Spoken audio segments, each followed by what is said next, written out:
FPI ने किन sectors में की है बिकवाली और कहाँ बढ़ाया निवेश? एफपीआई मतलब फॉरेन पोर्टफोलियो इन्वेस्टर, जिन्हें आप और हम आम तौर पर भाषा में कहते हैं एफआईआई, विदेशी संस्थागत निवेशक। पूजा जी बताइए। बिल्कुल, ये जुलाई के पहले 15 दिनों के एफपीआई के फिगर्स अभी तक आए हैं और जिसमें जो ट्रेंड नजर आया वो हम आपको बता दें। अभी तक जुलाई के पहले 15 दिनों में ही हमने देखा कि कुल 10,500 करोड़ की बिकवाली हुई है और कुल 9 सेक्टर में ये बिकवाली देखने को मिली है और इसमें सबसे ज्यादा जो सेलिंग हुई है वो हुई है आईटी सेक्टर में। इसके अलावा एफएमसीजी, ऑटो और ड्यूरेबल सेक्टर में भी हमने देखा कि कुछ बिकवाली देखने को मिली है।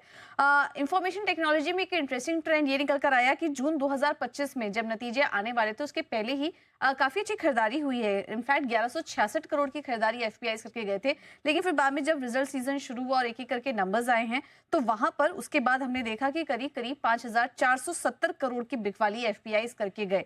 रीजन ये माना जा रहा है कि आईटी कंपनियों की लो ग्रोथ गाइडेंस देखने को मिली है इस बार, जिससे कि वैल्यूएशंस जस्टिफाई नहीं हुए। इसके बाद हमने देखा कि एक के बाद एक जब रिजल्ट आना शुरू हुए तो एफपीआई की सेलिंग भी यहाँ पर दिखनी शुरू हुई है। कंज्यूमर ड्यूरेबल्स में भी बड़ी बिकवाली आई है, ऑटो, हेल्थ केयर, इन सब में भी हमने देखा कि थोड़ी सेलिंग बढ़ा है। एक एफएमसीजी एक ऐसा स्टॉक था जहां पर की बिकवाली कम हुई। जून 2025 में करीब 3,985 करोड़ की बिकवाली हुई थी, लेकिन पिछले 15 दिनों में इतना बड़ा कुछ सेलिंग फिगर यहाँ पर देखने को नहीं मिला। लेकिन ऐसा नहीं है कि एफपीआई सिर्फ बेचकर ही गए हैं, कुछ कुछ सेक्टर्स उनको अच्छे भी नजर आ रहे हैं।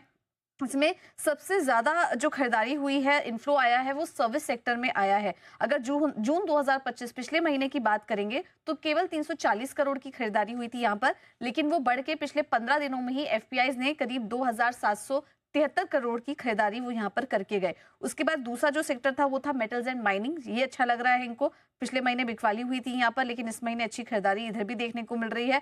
और इसके अलावा oil and gas, capital goods, ये भी एक सेक्टर था जो कि एफपीआई को काफी आकर्षक नजर आ रहा है। तो ऐसे में हमने देखा कि आईटी, ऑटो, कंज्यूमर ड्यूरेबल्स जहां पर कि थोड़ा रुझान कम दिखा, वहीं दूसरी तरफ हमने देखा कि services, capital goods, oil and gas, ये जो तमाम स्पेस थे ये एफपीआई को इस बार पसंद आए। ऑलराइट, चलिए, तो ये कुछ एक पॉकेट्स हैं जो एफपीआई को पसंद आए हैं या ना पसंद आए, लेकिन आइए